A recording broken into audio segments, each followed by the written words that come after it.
Hello friends, welcome to my channel. ఈరోజైతే మనం గుత్తొంకాయ ఎలా తయారు చేయాలో చూద్దాం. నేను నా స్టైల్లో గుత్తొంకాయ కర్రీ చేస్తున్నానండి. మీరు కూడా చూసి ఇంట్లో ప్రిపేర్ చేసుకోండి, చాలా బాగుంటుంది. ఫస్ట్ అయితే నేను బ్రింజాల్ 1/2 kg బ్రింజాల్ని కడిగి కట్ చేసుకొని సాల్ట్ వాటర్లో వేసేసుకుంటున్నాను.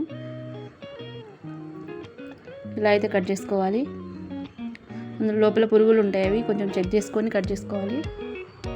అండ్ ఇందులోకి కర్రీలోకి మసాలా అయితే నువ్వులు, పల్లీలు, ధనియాలు అండ్ వెండి కొబ్బరి ఇవన్నీ మిక్స్ చేసేసి మిక్సీ పట్టేసుకుంటాను. ఇందులో కొంచెం చింతపండు, నానబెట్టిన చింతపండు కొంచెం, అండ్ అల్లం వెల్లుల్లి పేస్ట్ వేస్తున్నానండి నేనైతే. కావాలంటే మీరు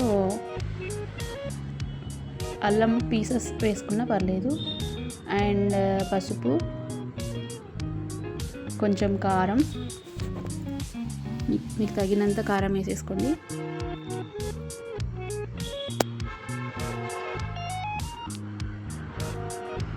ఒక సాల్ట్, తగినంత సాల్ట్ వేసేసుకోవాలి. ఇంకా ఆనియన్స్ కూడా మనం మిక్సీలో వేసి గ్రైండ్ చేసుకుంటే గ్రేవీ బాగా వస్తుంది.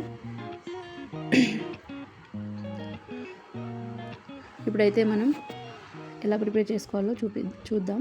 ఫస్ట్ అయితే బ్రింజాల్ని ఆయిల్లో నేనైతే ఫ్రై చేసేసుకుంటానండి. ఎందుకంటే మసాలా వేసి వండుకోవడం వల్ల ఏంటంటే బ్రింజాల్ సరిగా ఉడకదు. కాబట్టి ఫస్టే బ్రింజాల్ని ఇలా ఆయిల్లో ఫ్రై చేసేసుకుంటున్నాను. ఓన్లీ బ్రింజాల్ మాత్రమే ఇలా డీప్ ఫ్రై చేసేసుకొని పక్కకు పెట్టేసుకోవాలి.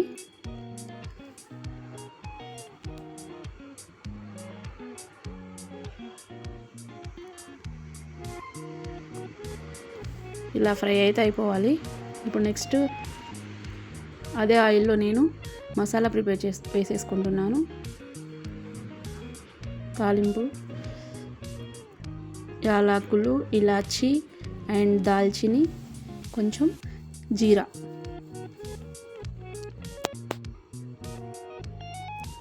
ఇప్పుడైతే నేను మసాలా వేసేసుకుంటున్నాను. ఇంతకుముందు నేను ప్రిపేర్ చేశాను కదా, పల్లీలు, కొబ్బరి, అదే అండి ఇది మిక్సీ పట్టుకున్నదే.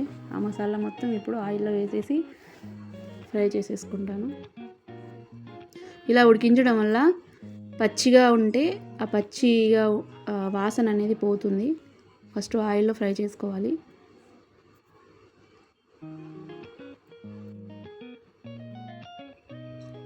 కొంచెం వాటర్ యాడ్ చేసి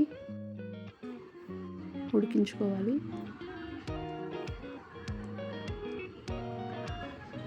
ఇది ఇలా ఉడుకుతున్నప్పుడు కొంచెం ఆయిల్ పైకి వస్తున్నప్పుడు ఫ్రై చేసిన బ్రింజాల్ని అయితే వేసేసుకోవాలండి.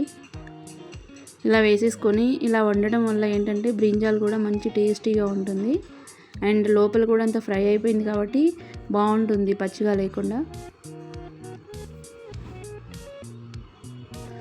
కొంచెం కసూరి మేతి కొంచెం నలుపుకొని ఇలా వేసేసుకోవాలి.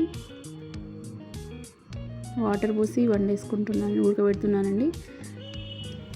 చివరికైతే ఇలా ఉడుకుతుంది. సో చూస్తున్నారుగా ఫ్రెండ్స్, ఎంత బాగుందో కర్రీ. చూస్తుంటే నోరు ఊరుతుంది కదా. మీరు కూడా ప్రిపేర్ చేసుకోండి అండ్ టేస్ట్ ఎలా ఉందో కామెంట్ చేయండి.